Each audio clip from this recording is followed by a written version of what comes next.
Hey guys, it's Mitch. How's it going?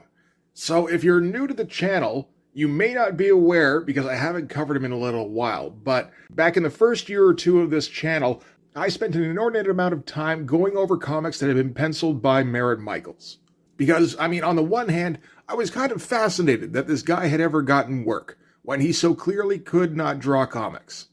On the other hand, I was infuriated that this guy could continue to get work, even though he clearly could not draw comics. And the only reason he did get that work was because he was friends with Rob Liefeld. And of course, the thing that galled me the most was knowing that Rob Liefeld was paying premium prices for the crappy pages Marat Mychaels produced, because Rob Liefeld paid premium rates for anybody who worked for him. Which is fine, I don't have a problem with that as a general conceit, but ideally you want to use that as leverage to attract good talent to you, not take the shitty talent you have and overinflate their salary for no real reason. So we ran the gamut of early Marat Mychaels issues in Brigade, and then we kind of ran out. And it's been like a year, or maybe even two, since I covered anything that Marat Mychaels has drawn.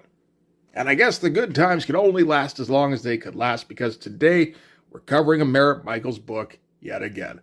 We're looking at Battlestone #1 from 1994. This is kind of by a little bit of popular demand. It didn't take too much prompting, but there was a little bit. Battlestone #1 was mentioned briefly in a comic I covered recently. I don't even remember what it was. I'm going to guess maybe it was Youngblood Volume 2 #1. But I think in that there was an ad for Battlestone #1, and I made a joke like, hey, if you want to see me cover Battlestone #1, leave a comment below, assuming that nobody would want to see that. And apparently I assumed wrong. We have covered too many good comics in the last few years. Apparently I have not given the proper spotlight to the crap that is out there. So I guess that changes today. So let's get right into this. There isn't anything we need to know going into this particular issue. This is going to be an attempt at an origin, or like scraps of an origin, for Rob Liefeld's character Battlestone. He's not going on adventures. He's not even invading an installation. At least not in this issue. So, at least we can jump in without worrying that we're going to get lost in continuity, right? So, let's get started with the cover. That is pretty involved from Marat Mychaels, at least from what I've seen up until this point. There's a whole bunch of figures on there. Generally speaking, Marat Mychaels sticks to 2 or 3 figures. He usually does a pretty simple composition. It generally doesn't have anything to do with the comic itself, and it's usually not particularly well executed. This still doesn't really have anything to do with the comic other than, the main character of Battlestone is featured, replete with his synthol biceps and Eric Larson hands. And then there's all sorts of support characters in the back here and along the bottom. I got a little bit the impression, just because of the time frame. Like I said, this is late 1994, I think November. Like a few months before this, Stephen Platt would have been hired by Rob Liefeld. Stephen Platt is starting to take the world by storm. There feels like there's a little bit of an attempt by Marat Mychaels to up his game a little bit. We get Agent Graves here at the top as the grinning dude in a suit. And that's a Stephen Platt staple. It is also kind of an Extreme Studios staple, but Stephen Platt in particular had to have that in like every issue. The multiple figures, there's not much that's Platt-like about them other than the fact that there's just so many of them. And the tiny figures along the bottom here.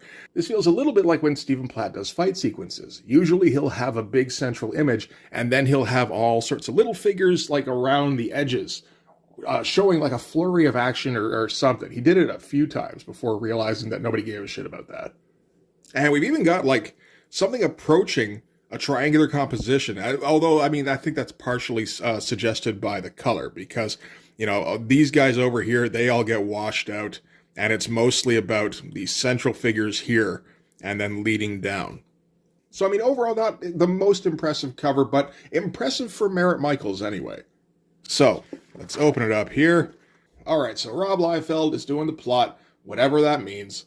Eric Stevenson's doing the script, Marat Mychaels penciler, Alvey doing the inks.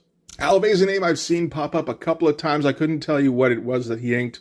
I don't remember having any problems with his inks, though.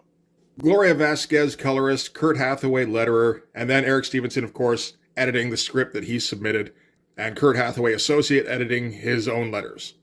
I didn't notice anything misspelled in this issue, so I think Kurt Hathaway, like, the book's in safe hands with him. At least as far as the lettering goes. Okay, so we're going to start things off with Eric Stevenson trying to get dramatic. It's kind of funny. It says, memories. Some fade over time, lingering only long enough to leave the faintest of impressions on a life rich with experience. Others hang on for what feels like forever, burned indelibly. Oh, wait, indelibly. Into the consciousness like a cattle brand. Fond remembrances, bitter recollections, bad dreams. Some worse than others. So this is something that is going to kind of come up in this because there are going to be a lot of impromptu flashbacks in this book. I mean, reading this, I got the impression this book was done Marvel method, which is to say that Marat Mychaels drew pages and then submitted those to Eric Stevenson to come up with, words for the people to say. So Eric Stevenson took a look at a stack of pages with not much happening and a whole bunch of jumping around the timeline and decided the theme for this issue was memories. That's fine. So we're starting off here in the aftermath of a battle of some kind. I believe this group here would be Operation Night Strike. So we've got Al Simmons, we've got Battlestone, we've got Chapel, we've got Dutch, and we've got some dude down here. I think his name is Duke. Yeah, that's it. I don't remember Duke ever having been mentioned before. I get the impression he's just like Gamble in Youngblood #0, where he's just a nothing character who gets introduced just because we're doing a flashback and we need to have some kind of members who we haven't seen before. So yeah, they're standing in a subway tunnel. There's bodies strewn all over the place, and Battlestone grits his teeth, as I assume. As far as the page goes, this looks pretty good. Like, again, particularly for Marat, there's a whole lot of detail in these sewer tunnels. Like, all sorts of rendering on the bricks here. There is the thing, I don't know how much of this is down to the inker. I get the impression maybe a fair bit. Because I've noticed a lot of the time when you look at Marat Mychaels' stuff, the quality fluctuates wildly from issue to issue. And it seems like that fluctuation might be something that's down to inkers. Which indicate to me that Marat Mychaels doesn't do the most detailed pencils and he leaves it up to the inkers to do finishing. But like, this is the kind of thing, again, that made me think Stephen Platt, just the level of detail going on in here. And honestly, not a bad composition for our group here because we're doing some framing. It might be inadvertent framing, like Marat Mychaels might not have thought of that. But we got the subway tunnel kind of encapsulating our group here, which does draw our attention to it, and blacking in the tunnel around here. Again, we got the lighter area in the middle that does draw your eye. I don't think this is on purpose. I think this is kind of a happy accident, but it did work out nicely. Anyway, so the Night Strike guys, they're sneaking through the tunnels so they can infiltrate, I think it's Cyberdata. Oh, Cybernet. Wasn't Cyberdata the Cyberforce team? I don't know who Cybernet's meant to be. Maybe that's something to do with Youngblood Strike File, because they do mention Geiger here. So he's the one in charge of whatever group that they're trying to infiltrate. And he set them a trap with all sorts of robot things. Oh, that quality's going to start dropping immediately. Everyone's going to have a chance to yell at each other. Like, I like to look at this without the words first, because then you see, like, Marat Mychaels' undiluted vision of what the comic is about. So I think what we can learn is that the comic ain't about much. Bunch of guys sitting in the sewers, everybody's yelling at each other, a pair of feet goes, "Let's go," and then only 3 people are moving. So Eric Stevens interprets that as Al Simmons and Duke are injured from their confrontation with the robots or whatever. So Dutch and Chapel and Battlestone are going to continue with the mission because they're manly men who can take on Cybernet on their own. So they crawl through some tunnels, crawl out the other side here. Nice looking Dutch angle, at least. Picked a decent angle. Dutch yells at Battlestone, close in on probably Battlestone. Hard to tell. Dialogue is interchangeable, so even reading the dialogue, you don't necessarily get a sense of who's talking, and Marat Mychaels can't draw faces any differently from each other. But, like I said, so far, not much happening. And they keep crawling through the sewers. When Dutch looks back over his shoulder, and robots. So Battlestone yells, "Shooty everywhere." Oh, but then maybe the robots have stopped, or not. But Dutch points, and so running. You know, you can read the dialogue to this if you want. It is not essential.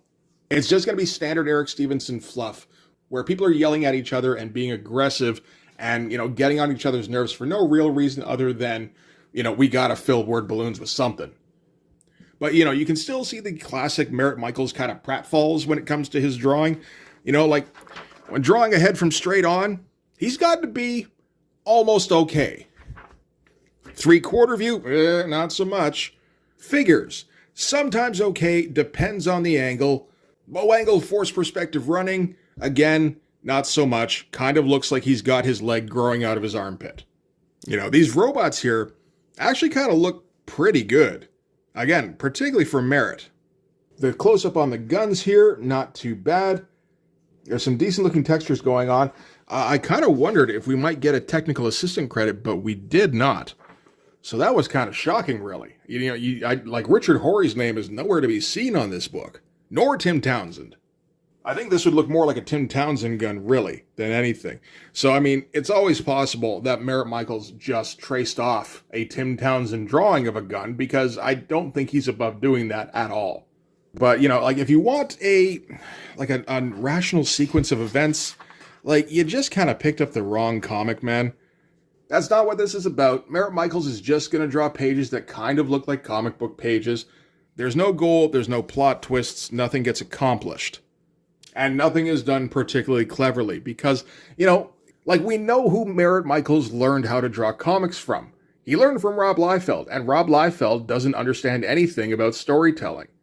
So you gotta figure it's like a broken telephone thing, where Rob Liefeld inferred a lot of wrong lessons by reading a lot of George Perez comics when he was young. And then he passed on the teachings of those bad lessons to Marat, who refracted them through his own bad storytelling prism. And the result is, you know, like I said, we're getting comics that aren't about anything, and it's just a little bit confusing and tiresome trying to work through this. So we had them running down the hall last time, because Dutch pointed. So they're running after a single guy. So I guess they wiped out all the robots. We didn't see much of a robot fight. We just saw our main guys standing around shooting things and explosions going off everywhere. I guess that was it. But then, close up on the eye, and then mid-shot of our three guys reacting to speed lines. And yeah, so this is a subway car you really honestly wouldn't know, except for the extra large dialogue balloon saying everyone off the rails. And then everyone reacts like something horrifying happened, and then wall. And the wall appears to be just like the biggest obstacle that this group has ever faced, because we gotta devote several panels to the wall, and them unlocking the mystery of the wall. There's no real reason given why they should really get hung up by this fucking wall, or why they can't move further down the tunnel, or what happened to this fucking robot here. But it doesn't matter, because all of a sudden Chapel's amphetamines kick in and he just flexes everything in his body, and including his trigger finger. And suddenly wall now has hole, and they all climb through wall hole. You know, part of pages like this, you know, again, we're not really getting any kind of understanding for what exactly is going on, other than just Chapel doesn't have time for your wall problems. Butta, I shot through the brick wall with my tiny bullets and somehow made a passageway. But you also got to remember, again, Marat Mychaels has been brought up by Rob Liefeld, and one of the major things about Rob Liefeld is you're not making pages to tell a story, you're making pages to sell as original artwork on the secondary market. So stuff like this might do okay. Stuff like this might do okay. This here as well, I think so. Maybe not so much, but it might not be the best to cut from the group running to Chapel losing his goddamn mind and climbing through a hole. You know what? You could totally do that. What am I talking about? It's not like the story would make less sense. So then, at the end of the page here, Battlestone gets a gun hovering somewhere near his head. He turns around, Dutch has him in his sights, and he says, "Geiger said to say hi." And then blam. So it was a double cross all along. This page here, it's kind of okay. It's mediocre, but, you know, this is a bad gun, but there's a heavily shadowed face behind it here. So it's it's almost okay. The close-up on, this doesn't look anything like Battlestone here at all. But honestly, he kind of keeps the proportions a little bit better for a face than McFarlane does in, really skinny vertical panels. Although that eye looks pretty bulbous. Let me see. Yeah. Yeah, I think maybe he's got some, like, pretty close together, like, Total Recall eyes going on. But, you know, again, you could probably sell that for, like, $3,000. And then, yeah, blam, and Battlestone is in a back-to-tank somewhere. Because we all know the whole thing with Project Born Again. Battlestone gets killed, Battlestone gets slotted in a back-to-tank, Battlestone comes out again, and he's even more of an asshole. As far as a splash page of Battlestone screaming, like, fine, if that's what you gotta do, go ahead. I've seen less excusable splash pages by Marat Mychaels that are just close-ups of Battlestone's head. So, like, this is, again, kind of an improvement. Oh, fuck you with the vertical double splashes, you prick. Yeah, we're cutting to Battlestone in the back-to-tank. He's in Project Born Again. And apparently he's been in there for a while because his bush has just grown out of control. You know, we saw back on the cover of Brigade number 7. Like, we thought back then Battlestone does not manscape, but no, this was him trimmed.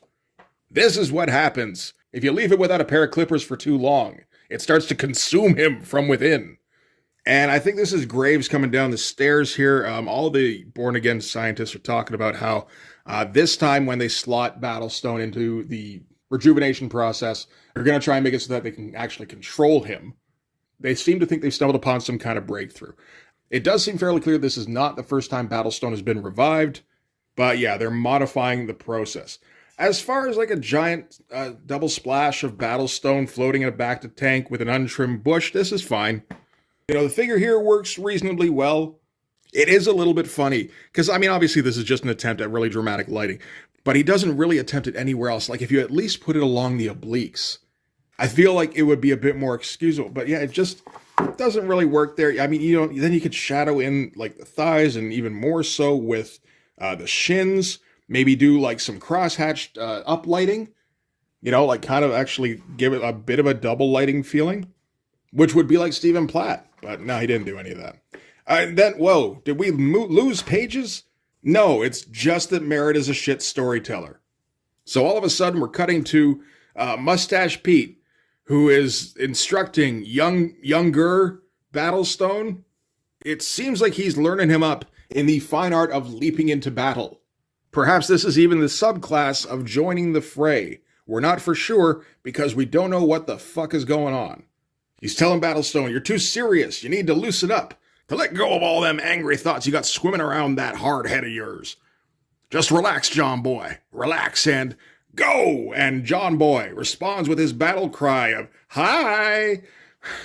And then we get just like sound effects going like, yahoo! And crash. I think I heard those sound effects in the pawn shop in Pulp Fiction. As far as a leaping splash, it is fine. Those are some fucking crazy shoulders he's got going on, but I'm never going to say he put too many muscles in the shoulders. I won't say that about anybody, even Marat. And then we cut back to Battlestone, who's in the process of trying to suck his own dick, I think. And Mustache Pete yells at him, saying, "Concern it, you're still too full of anger." So Mustache Pete is experienced in these matters.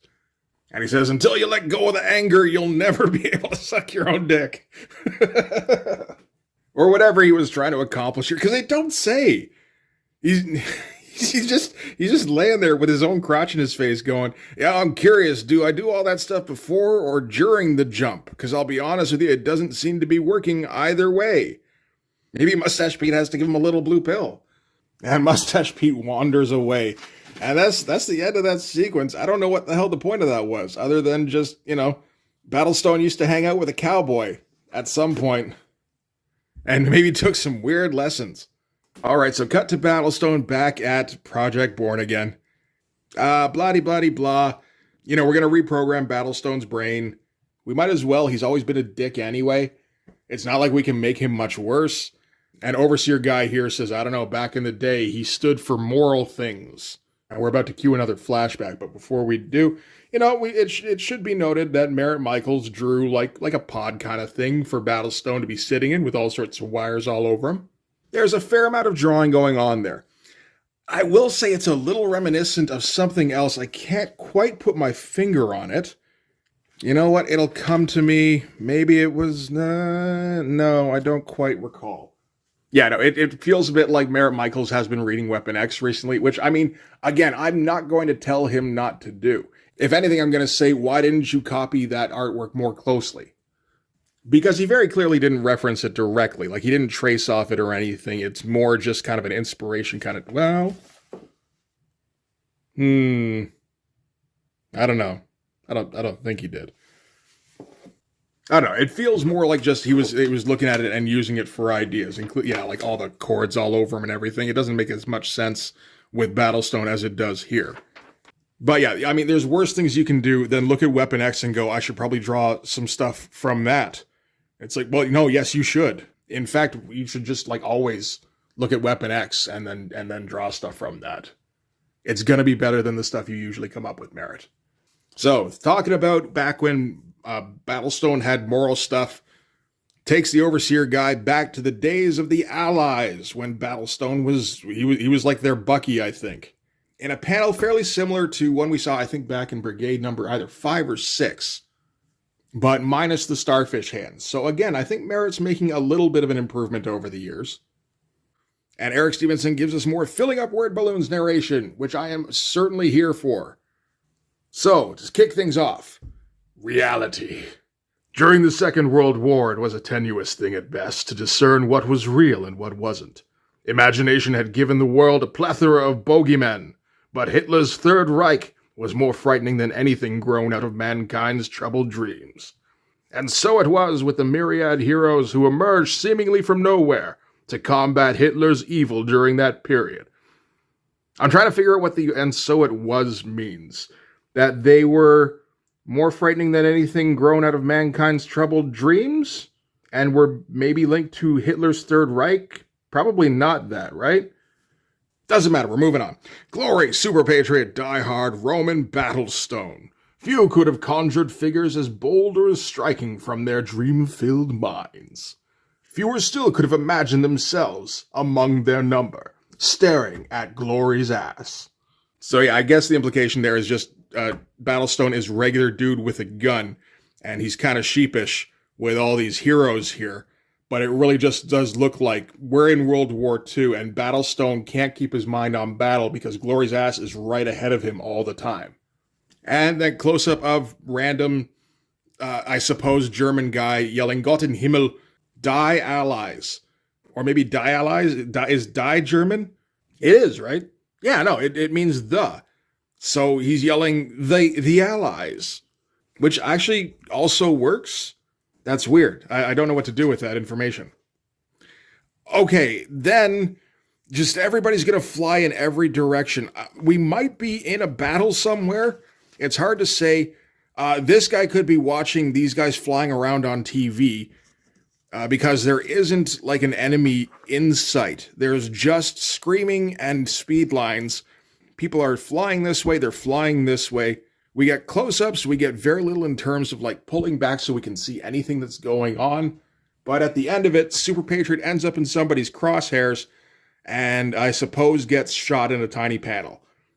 And then we get, Super Patriot going, no, I'm okay, leave me the fuck alone.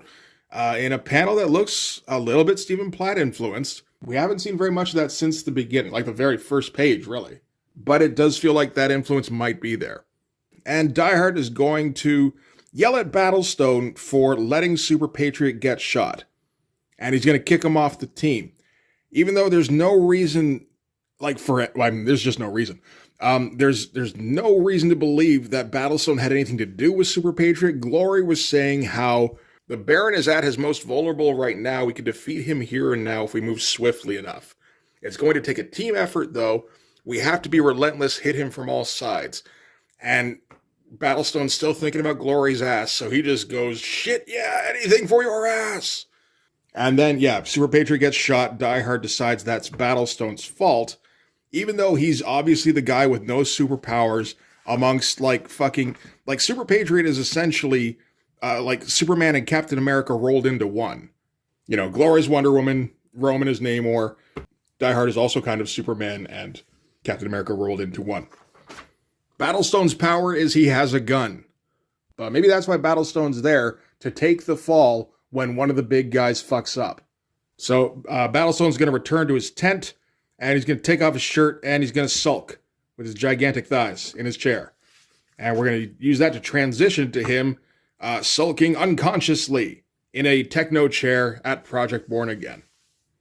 This is, again, a fine splash that kind of reminds me of something. I just can't remember what it is. Again, Marat Mychaels may be reading Weapon X around this time. He may not be. If he was, I think that was a good decision. So well done, Marat, on that one. The figure itself looks pretty good. Didn't figure out. I remember taking a look at this issue of Marvel Comics Presents Before that has the Weapon X storyline in it. And just looking at these feet and being like, God damn it, that looks exactly like a foot. And it's sitting on the ground, and there is no question that there's a connection there because of the way the shadows are laid out. And everything works perfectly in relation to each other. The figure is perfect. The shadows are perfect. God damn this drawing. There's none of that here. But that's okay. There's still the suggestion of that. The figure is fine. I like the way he's folding the abdominals over each other a little bit. That works out nicely. I like the tech chair here. Pretty good. It's not bad. It's a little bit stiff here and there, but again, this is probably one of the best pages I've seen Marat do. Like I said, dude should be copying Barry more often. It wouldn't be the worst idea for everybody to copy Barry a bit more often, but Marat in particular. There's nothing defensible about your usual style. Just copy Barry Windsor-Smith.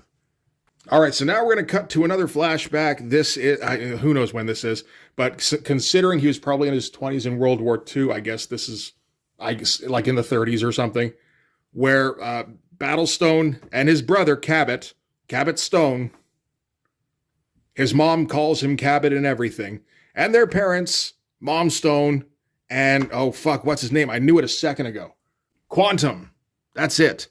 Because remember, Battlestone and Cabot's dad is Quantum, who will eventually be the villain of the Extreme Prejudice crossover. Anyway, they're walking into a barn, maybe out of a barn. I don't know. It's hard to say. There's people behind them back here amongst some screen doors. There seems to be some just random lattice work hanging behind them here.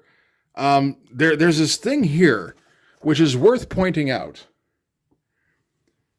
Because it appears to be like a barn door with a drawing of a dude on it. That looks like it was just supposed to be a dude in the background. And maybe, I don't know, Marat Mychaels accidentally, maybe that was supposed to be another opening like this before, and then Marat Mychaels decided not so much. So he drew some slats over it, but for some reason the figure didn't get, it's very strange. I don't know what the point of that was at all. Like I said, I probably wouldn't have noticed that if I hadn't watched Robert Norton's video on this comic too. So thank you for pointing that out, Rob. Because otherwise your eye kind of skates over it a little bit, or mine does anyway, because it just doesn't belong there, whatever this drawing is. So I think my mind would have refuted it. Anyway, the kids are roughhousing. Battlestone's being a dick because he's the bully older brother. Trips up Cabot, gets him to smash on his face. Cabot gets ready to punch, and then decides that hand's no good for punching. He's got to throw the other hand. Otherwise, if he threw this hand, he might have to direct it this way, and it would look like he's punching himself in the face. And their mom is all freaking out. She's like, oh my God, my babies. And Quantum is like, yes, kill him, my son.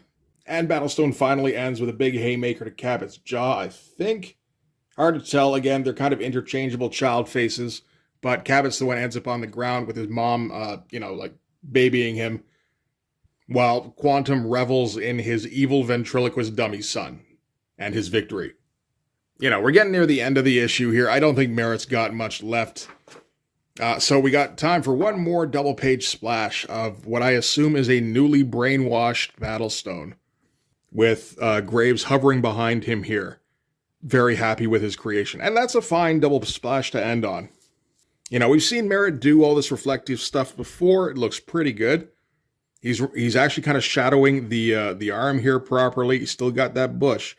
It looks like he's trying to go with some reflections up here, and he fucked it up. And he just kind of went, the hell with it. It's fine how it is. And, you know, like decent amount of detail, solid looking figure. Okay for as far as Marat Mychaels goes. Yeah, the shadow, not too bad either. Like, you know, little shadows up here along the neck. There's some edge lighting going on. It's not terrible. There is stuff that's terrible in here. I'd say this double splash isn't one of them, except for the fact that I had to turn my comic on its goddamn side. And then previews for, I don't know, stuff, maximum stuff. There's that fucking thing that Rob drew on a post-it note somewhere. The awesome ad for Profit. All new, all No One Cares Brigade. Spawn Toys. And Mark V, whatever that is. I took a look. I couldn't find anything. But whatever it is, it's trademark and copyright Rob Liefeld, in case we were wondering. All right, so that's Battlestone number 1. Nothing happened, and we really didn't learn anything, because the only point I can think of to buy this comic, theoretically, is because you're supposed to learn things about Battlestone. But most of what we learned about Battlestone is stuff that has been said before in Brigade. You know, we knew he'd been in the Allies. We knew that he was brothers with Cabot. We knew his dad's Quantum, and that, you know, nobody gets along in that fucked up family. We know about the Project Born Again thing. I don't think I knew he was in the Night Strike operation, guys, but I didn't give a shit, so I'm okay with not knowing that. Now, that being said, this is just issue 1 of 2. So this is just the lead up. I do have issue 2, I believe. I should check on that. Uh-huh. I do indeed. Undoubtedly full of the secrets of Battlestone and his lumpy armor. So, I mean, if you guys want, we can check that out too. I don't even want to say that out loud anymore because I know you guys will take me up on it. Oh no, I think I damaged a corner. Oh, and we're ending on that splash. Oh. I guess we've forgotten all about Barry Windsor Smith and Stephen Platt. So yeah, I mean, yeah, I can do that one too. That's okay. But I'm gonna need at least 3 people in the comments saying so. Otherwise, like, just I'm okay with having sunk cost in 0 return on that one. It probably cost me $2. But anyway, story on this, yeah, nothing whatsoever. Not even a little bit. The artwork, I think this is about as good as we've seen Marat Mychaels do, which is to say, kind of mediocre, with a couple surprisingly competent pages. Oh, where's the surprisingly competent one underscore? There we go. Usually when he's stealing from somebody else. But, you know, he didn't steal directly. He wasn't light boxing or tracing or anything like that. I don't think, unless he does that incompetently as well. So I think we can call this the greatest work by Marat Mychaels to date. Almost a comic. So yeah, let me know in the comments if you want to see like 25 minutes of misery as I cover Battlestone number 2. But for now, that's going to do it. So thanks very much for watching, guys. If you like this video, please hit the like button. It helps with all the algorithm stuff. If you want to see more, hit subscribe, particularly if you want to see more Battlestone. And if you really want to help out, in the description, there's my link tree, and you can go follow that to my Patreon, subscribe there. That'll give you access to everything I do. So all sorts of videos, including all sorts of videos about Battlestone by Marat Mychaels. All sorts of Blood Force comics, don't have anything to do with Marat Mychaels. And you can follow me on Instagram and DM me there for commissions. But yeah, that'll do it. Thanks again for watching, guys. I'll see you in the next one. Bye-bye.